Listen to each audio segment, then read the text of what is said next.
Hello and welcome to this week's vlog. Very different today. Number one, it's raining. Number two, we've got loads of low cloud.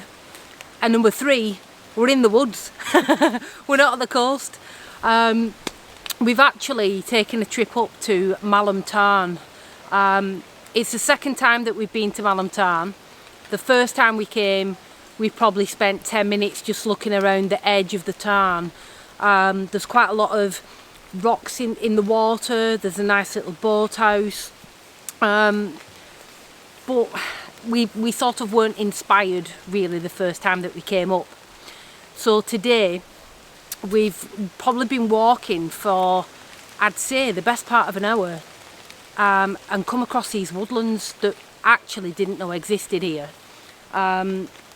And I'm quite excited actually, believe it or not, because we're sort of around the corner from autumn and some of these trees are just going to look absolutely beautiful. I think the thing that has inspired me today is this low cloud. I wouldn't say it's mist, I wouldn't say it's fog, it's just low cloud, but it's hanging in between the trees, creating some really nice atmospheric images. I'm not a woodland photographer and don't claim to be, and you know, I've maybe taken, I don't know, 2 or 3 images before in woodland, but I think woodland's always frightened me, if that's the right word to use, because you know, I like a clean image, a clean shot. And what you find and what you hear a lot about woodland is it's chaotic, and you've got to find some sort of composition in and amongst all of the mentalness of woodland. You know, if you watch the likes of Gary Goff and Mally Davis, who do a lot of woodland, Simon Baxter, they're all fantastic at it. And it's never really floated my boat, to be honest. I like looking at the images, don't get me wrong, I think that they're superb. But I do think the conditions make a massive difference to woodland photography. You know, there's a lady that we watch, Pemby, who goes out in the morning and does a lot of sunrise in the woodlands, where you get that really nice light on the trees, some side lighting, and some lovely colour. But for me and Bud, at sunrise we'd probably be going to the coast, or you know, looking for somewhere else other than heading to the woodland. So yeah, it's different, but I have taken a few images already. The mist, I'm saying mist, the low cloud is sort of coming and going. So I have got a couple of shots with the low cloud and a couple of shots without it. And what might be quite interesting actually is to put some of the images in without the low cloud, just so that you can see the difference between what the conditions can make to those images.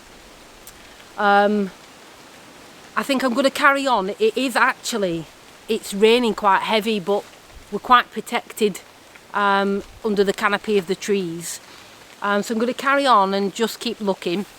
Like I say, don't expect too much,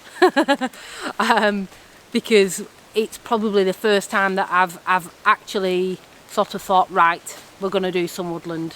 So we'll show you what we're doing and we'll speak to you in a bit. So that's the first composition that I've gone for. It's actually a bit of a tighter crop, so it's maybe more like that actually. So we've got these long grasses, weeds, whatever they are, in the foreground, but sort of centered the image around this tree here with these 2 in the background, and then all these lovely little trees sort of in the background. I don't know what they're called, I'm not really sort of well up on my trees, but with the low cloud earlier on, it did make for a nice image. What I then did was sort of zoom in this section here just to sort of take an image of those trees on their own without the dominant tree in the foreground. But look, it's lovely.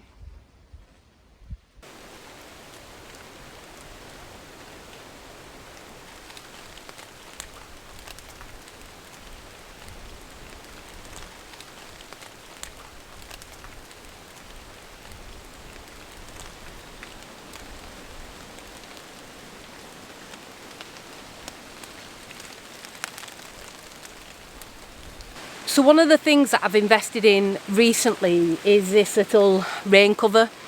If you've watched our previous videos, you'll have heard me say countless amounts of time I don't like photographing in the rain, and I need to pack the camera away because it's raining.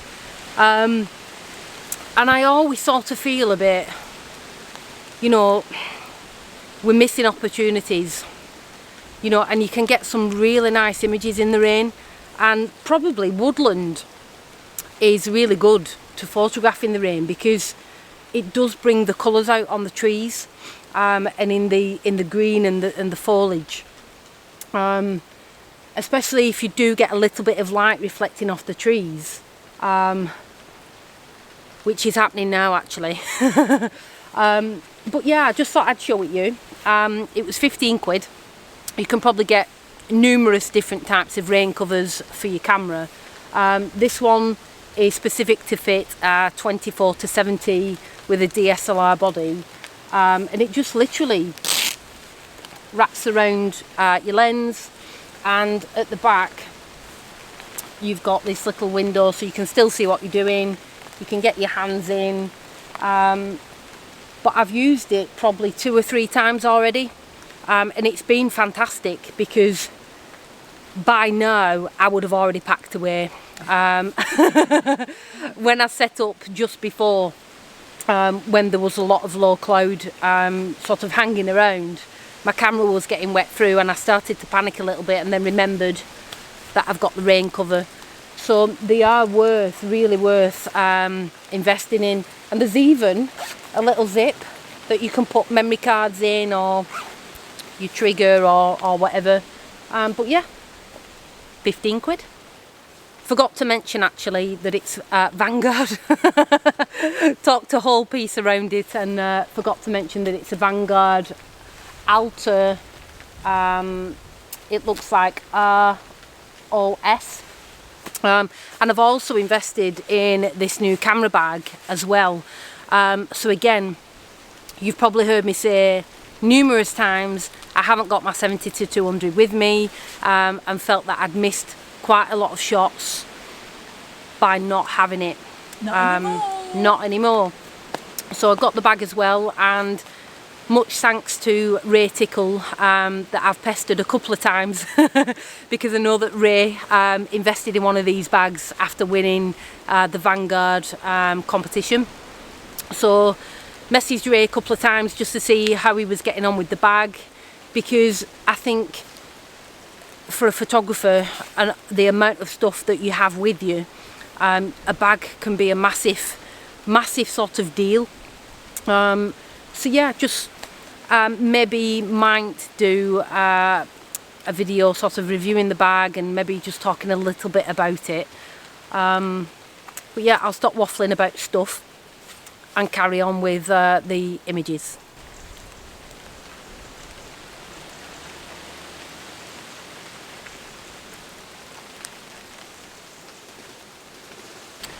As I thought, I am finding it a little bit difficult to sort of pick out compositions. I watched a recent video sort of maybe in the last few weeks from Gary Goff that said stand in one spot and look 360 degrees around you, which I thought was a really good tip. I have done that, and just sort of as I've gotten to the end of my 360 spin, I have picked out another composition. But as with any photography, it is sort of making sure that you're framed up. It's making sure that you've not got bits of things poking in or anything untidy in the foreground. that's my sort of personal view. You know, you can get some interest with ferns growing and lovely flowers at the base of the trees, sort of when it's bluebell season. You know, the canopy of bluebells make fantastic images. But yeah, it's different, as I mentioned. It's been quite challenging, I think, because it's raining and because we're not used to woodland photography. But we're back in work tomorrow and wanted to come out today and just try something different. I'll try any sort of photography, because I think that's the thing, because photography is a journey. You know, you could go out and do landscape photography all the time. Recently we've been doing a lot of seascape photography, and actually found that we really enjoy seascape photography, hence all the videos that you've that you've seen recently, but never actually, as I said, come out and made a woodland video. I'm probably not doing a right good job of showing you around and showing you the trees and all that sort of stuff, but I think that's because I'm that focused on trying to make something work. I definitely think that we will be back up this way and take another trip, so we've probably got maybe 3 or 4 weeks before peak autumn, where we can come back and the colours in the trees will be completely different. And I think that's another thing, you know, and that's why I love photography, is because you can go to one place in a particular season and then go somewhere else, go to the same place in a different season and get completely different images. But yeah, there's 2 other shots that I've seen. There's this one here. So we've got this real big leafy tree. I'll show you in a second, but we've got a real big leafy tree with a real dark trunk, and then there's sort of a bit of a gap in between that tree and then these other trees that are not leafy at all. I don't know whether they've lost the leaves or whether they never had any, but because they're wet they are just catching a little bit of light. So I'm going to take this shot, and there's one sort of just as we came in, so we'll probably take those 2 images and then call it a day for today.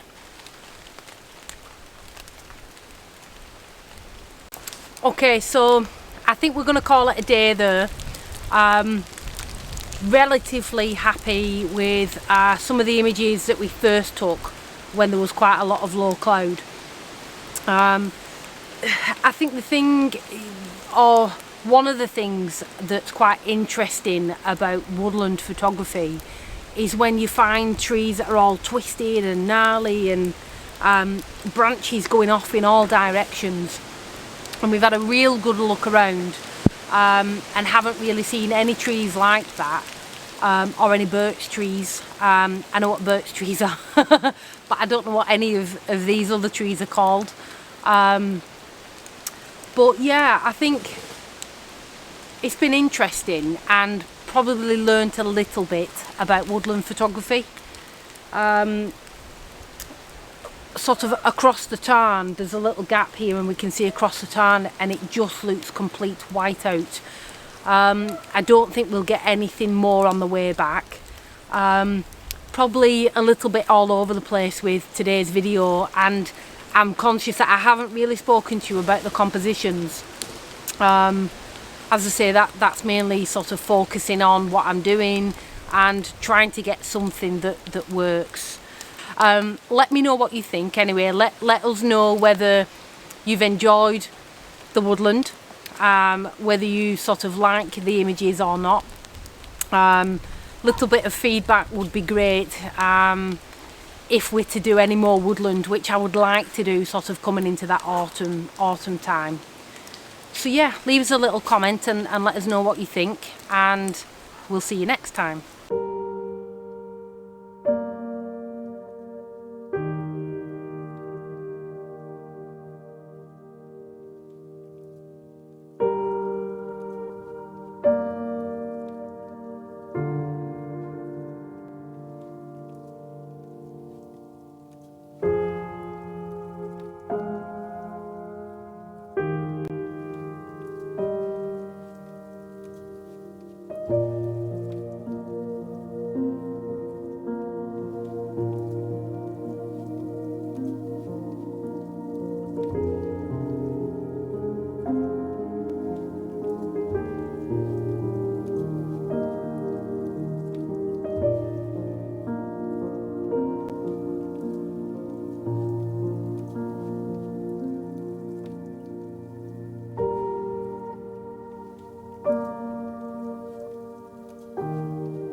Okay, so before we go today, what we'd like to do is share with you something we're looking at doing as part of our weekly vlogs, which is to involve our viewers, which we would like you to send in some of your images. There will be an email in the description, just with a little description of where it's been taken, and why you like that image so much. We think it's a really nice thing for us to be able to do, and we can't wait to see some of your images. So if you'd like to send them in, that'd be fantastic. Yep, so as Bud says, that'd be absolutely lovely for you to send in some images every week for us to share. And also if you've got a Facebook page or an Instagram, just pop that into your email as well, and we'll feature your Instagram or Facebook page as well. But just wanted to say thank you for watching our ridiculous video today. You know, thank you for all the likes and comments. It really does make a big difference to the videos and to the channel. So if for any reason you've enjoyed what you've seen today, maybe consider subscribing or leaving a little comment and maybe a thumbs up, and we'll see you next week. So from Malham Tarn, we'll say adios.